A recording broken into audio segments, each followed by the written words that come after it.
depuis en gros 3 ans, peut-être un peu plus, hein, mais pas plus. Toute une série d'écoles, on va dire, pas de l'entreprise, mais d'exemples comme les écoles 42, etc. Enfin, tout ce monde-là, en définitive, qui quelquefois est fort près de l'université aussi, et je perçois que par rapport à cette question qui nous réunit, il y a un engagement plus fort, j'emploie le mot exprès, une réorganisation et une série d'accords entre différentes structures pour justement être sur ce terrain. Et je ne te demande pas de me répondre dans le détail, mais je voudrais quand même avoir un peu ton avis. Et je suis très frappé de voir comment quelquefois on refuse des discussions par rapport, exemple, mais c'est pas le débat de maintenant, hein, mais sur la formation au code, tout ce bazar et compagnie, électronique, et que par contre il y a des lieux qui ne se posent plus du tout ces questions et qui au contraire considèrent que c'est des vecteurs en définitive de développement par rapport à ces éléments-là. Moi ça m'interpelle, mais je perçois un courant, et tu le sais bien dans notre propre région, où il y a véritablement par rapport à ces questions des rapprochements qui eux quelquefois vont plus vite que d'autres. Ben oui, mais c'est aussi un peu lié parfois à l'histoire de l'école. Il y a eu des écoles parallèles qui ont été toujours souvent porteuses d'innovation et qui, n'arrivant pas parfois à s'exprimer dans cette maison éducation nationale,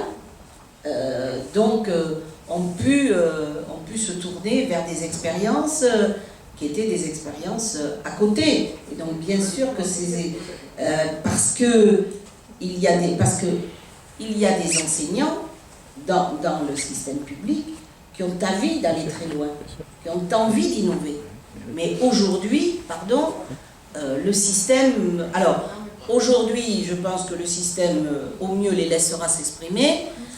Il y a quelques années, c'était vu comme quelque chose qui était complètement inconcevable. Moi, j'ai été affolée sur la rigidité qui a sévi ces dernières années par rapport à des expériences et des innovations et par rapport à... Bon, enfin, quand même, le discours ces dernières années, c'était, écoutez, vous avez qu'à leur apprendre à lire et à écrire. On a même eu le débat avec comme si la syllabique et la machin... Et voilà, il fallait revenir... Il fallait quand même revenir au bon temps ancien où on pensait que tout le monde apprenait à lire et à écrire et à avoir une bonne orthographe.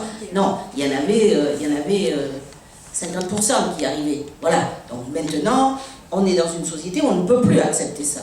On ne peut plus accepter qu'il y ait même ces 150 000 jeunes qui sortent du système. Donc il faut inventer. Mais moi je voulais vous poser une question. Est-ce que dans cette superbe école de formation des inspecteurs et les ailes, est-ce que vous intervenez? Non mais, je crois savoir superbe était entre guillemets. La réponse c'est oui, il y a même des gens ici présents, qui effectivement, voilà. Alors une courte réponse. Non. Parce qu'il faut vraiment y aller. Il faut qu'on libère... Oui. Moi, c'était vraiment la question qui me semble centrale aujourd'hui.